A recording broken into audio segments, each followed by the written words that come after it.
It's really normal to be a little bit nervous and a bit apprehensive when facing a new situation.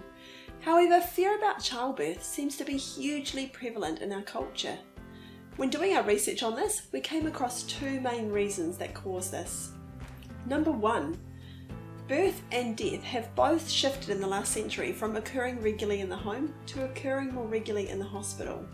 This means our fears about these two topics have shifted from things that we have seen and understand to things that are unknown. Number two, people love dramatic stories. Now, you may have already found this in your pregnancy with people wanting to share their story with you.